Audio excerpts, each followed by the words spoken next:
Hi everyone. For this video, I'm going to be doing it a little different because I kind of became unmotivated to create those other types of videos where I just show my best highlights from games and put some music over it. So that's why I stopped uploading for so long. Besides, there's a much to gain out of it for both you and me. But now, I'm making this video in order to share this Duskblade build, which got me to Diamond and can hopefully help you out as well. As for making another clearing guide, which has given a big boost to this channel, I've not yet made one for this season because doing a full clear seems pretty easy now that it spawns at 3 minutes 30 seconds. If you're still struggling on doing it, there's probably many other videos out there which can do it better than I can. But if anyone really advocates for it in the comments, I don't mind doing it. The clear I'm usually doing right now is Raptors Red Krugs into gank lane if possible, and if not, by Longsword, Wolves, Blue, Gromp, Scuttle, and clear back down to Krugs again if no opportunity shows up. I feel like it's such a strong path right now because you get a guaranteed longsword reset, or even something stronger if you end up killing the enemy laner after Krugs, but after you clear down to Krugs again, your second back is still strong with Dirk.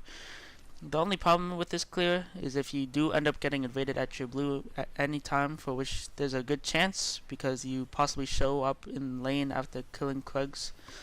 But in low mid elo, this will most likely not happen from my experience. Anyways, onto the build. I started playing League in Season 13 back in early April and ended up with somewhere around a 30% win rate, as the core build with Eclipse, Cleaver, and Cervelidas fell off, which was the build that got me to Diamond before. But after the lethality item changes, Duskblade became an insanely strong mythic to build not only on Shadow Assassin, but Rost as well. The item does so much more damage in my experience compared to Gore Drinker, considering the higher AD, lethality, and especially the Night Stalker passive, allowing you to snowball so much better if you are able to get a lead as Rost.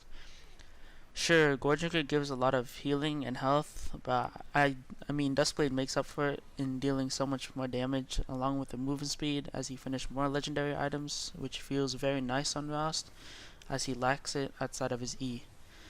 As for the next items, Cleaver is a staple, giving armor reduction, health, haste, and damage. It's basically a must-have.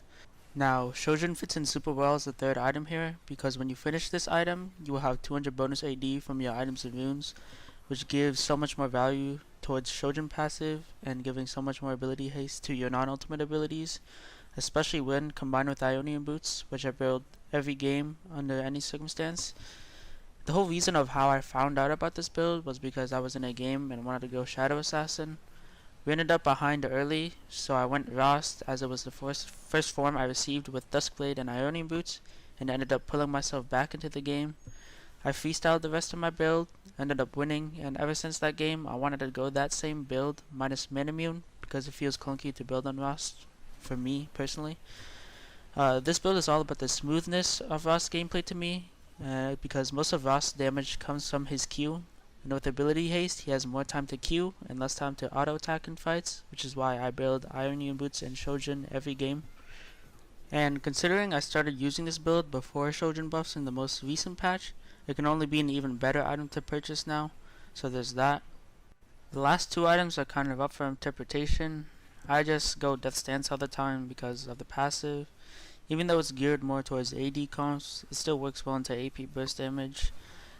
I could see Sterak's being good considering the buff, maybe Maw, Spear Visage, GA, or Cervelidas working as well, but I don't know about Cervelidas because you already have armor reduction.